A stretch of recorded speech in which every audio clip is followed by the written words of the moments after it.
Can you believe that more than 60% of meals are eaten outside of the home? There are many benefits of preparing your own home-cooked meals rather than eating out. And preparing your own meals are like far more beneficial to your health than you know. Today I'm going to talk to you about how you can save a huge amount of dough just like making your own food and preparing the home-cooked meals, and also the health benefits that are involved in making your own meals. And lastly, the experience you get from like the dining experience is like way better than like just being through a drive-thru just by yourself. I know everyone loves like home-cooked meals, like who doesn't, honestly? You know, you see the fast food commercials saying that you're always like saving money, like you buy this, you get one free and all that. You are saving money, but in the long run, it's just going to be adding up in your pocket.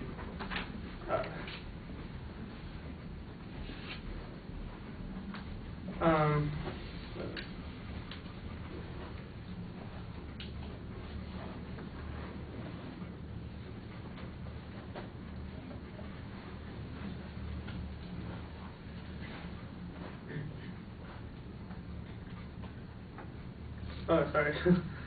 At breakfast, lunch, and dinner can be made in the convenience of your own kitchen.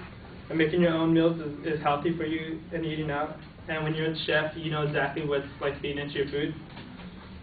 And it's not like you're playing like Russian roulette, just like, oh, I have no idea what's in here, like all the MSGs and all that. And you can even take your meals anywhere you want, like to the park, you can eat wherever, like a barbecue. The money you save by cooking yourself is essential. For example, if you're spending money on eating out every day, you break it down and you're spending around like $5 to $7. Like breakfast, probably like a croissant and a coffee and all that, you spend like $5. And then for lunch, maybe a sandwich and chips and all that, it's like $5 to $7. And dinner, probably around the same for a meal, for burger and fries and stuff. And if you go to like a restaurant, whatever, you're going to probably spend like $20 to $30, not including tip or the gas to get there. And so when this is added up, you're looking around like $1,000 a month. Oh no, wait, yeah, like $1,000 a month on average rate, and that's not good for you, honestly. And if you just go to the grocery store, like my family spends around like $350 a month for groceries, and that just, it feeds like me and my family. It's all three of us.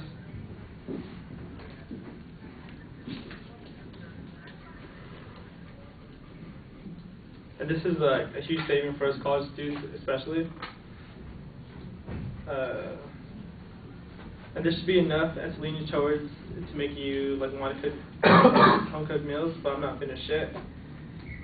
And now we have the fact that cooking home-cooked meals are way healthier for your body. And does everyone remember the documentary Supersize Me by Morgan Spurlock? Well, according to that documentary, fast food is a factor in the obesity epidemic. Also, obesity has been linked to cause coronary heart disease, adult onset diabetes, stroke, gallbladder disease, and prostate and colon cancers, and many others.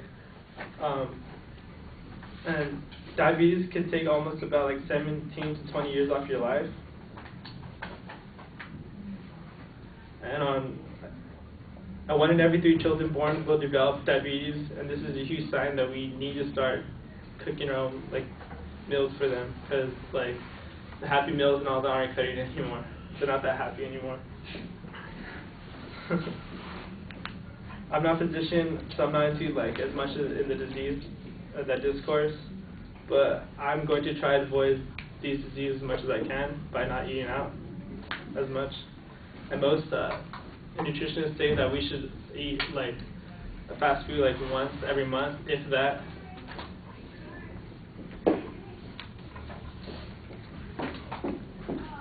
Those are the dangers of fast food, and now let's go on to talk about the perks of eating on your own.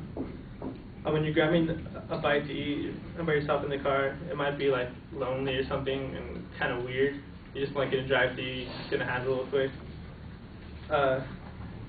if you're at home and you're cooking with loved ones and stuff, it's cool. Like, you can help your mom, like, y'all, like, communicating and stuff. Or with, like, a girlfriend or something, like breakfast and stuff.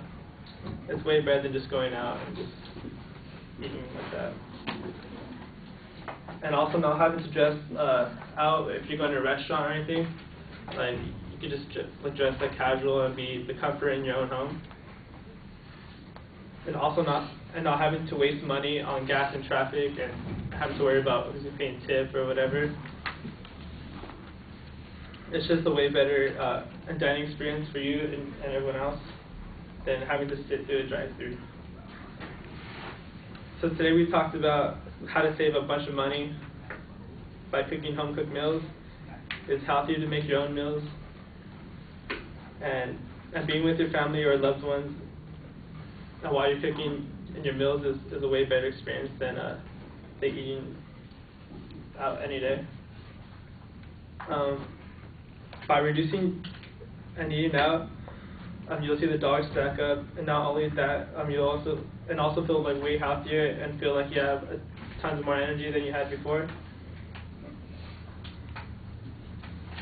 And if you eat with your family at the dinner table, then your relationship with your loved ones will grow and be stable than just like eating by yourself in your room. When you get food, you go eat at the table real quick and jam. It's better to stay together and communicate. And all you guys like might not be like a great like top-notch chef, but you could get tips from your mom or your grandma, whatever, and with a little practice you'll get there and you'll be able to enjoy like all your favorite cuisines. And it's a way better investment cooking your own meals because like it's better for your health and everything. So in the long run it's better and you're saving a lot of money. I hope I've opened your eyes to a new lifestyle and now save our money and health. Thank you.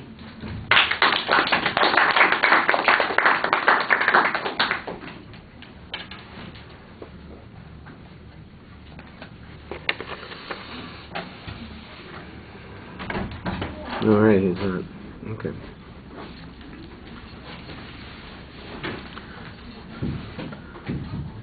All right, I thought you had a good statistic for getting our attention, getting started. The setup was pretty clear. You get a little stuck on your first point. You got lost and had a hard time kind of recovering from that. But once you got into the rest of the speech, you did pretty well. You are a little more script dependent than you'd really want to be at this point. Most of what you're saying is common sense. You ought to be able to talk to us without having to look at the notes. The only time that you ought to be looking at the notes would be for like a particular piece of information, or maybe there's a transition phrase that you want to use in a particular way, and the notes would help you. Otherwise, you should be talking a lot more to us. I thought you did okay on the cost issues. It would be nice if you had some broader generalizations that you could make, but bringing it down at an individual level is pretty good. You raised the health issue a little bit. I think you could develop that a little bit more. You seem to be focusing on diabetes, and I think that's not a bad link to make there, but make sure that you support it a little more. When you had visualizations, you're on the right track with the visualizations, but they're always a little incomplete.